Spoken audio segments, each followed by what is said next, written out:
become an epidemic in America.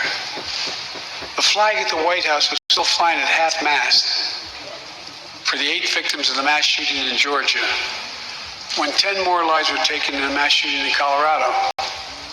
And in the week in between those 2 events, 250 other Americans were shot dead in the streets of America. 250 shot dead. I know how hard it is to make progress on this issue. In the 90s, we passed universal background checks, a ban on assault weapons and high-capacity magazines that hold 100 rounds that can be fired off in seconds. We beat the NRA. Mass shootings and gun violence decline. Check out the report over 10 years. But in the early 2000s, the law expired.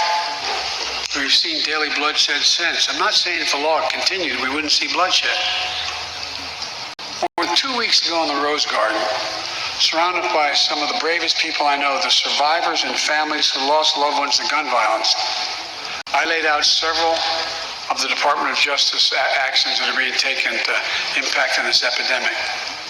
One of them is banning so-called ghost guns. These are homemade guns built from a kit that includes directions how to finish the firearm.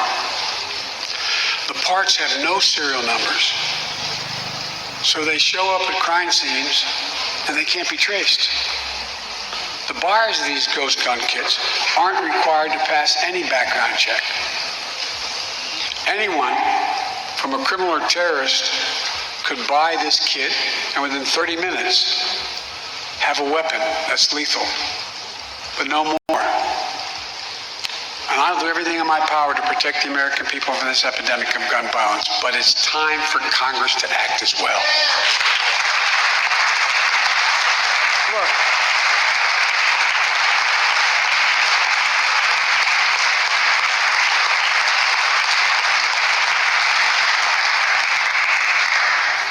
I don't want to become confrontational, but we need more Senate Republicans to join the overwhelming majority of Democratic colleagues and close the loopholes required in background check purchases of guns.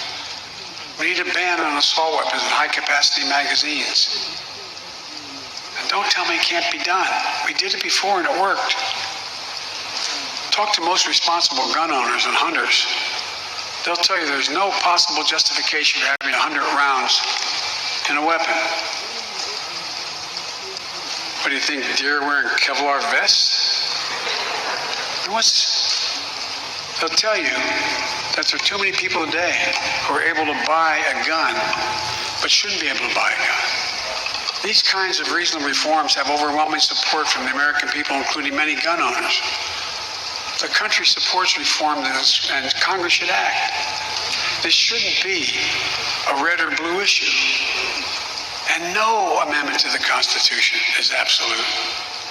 You can't yell fire in a crowded theater.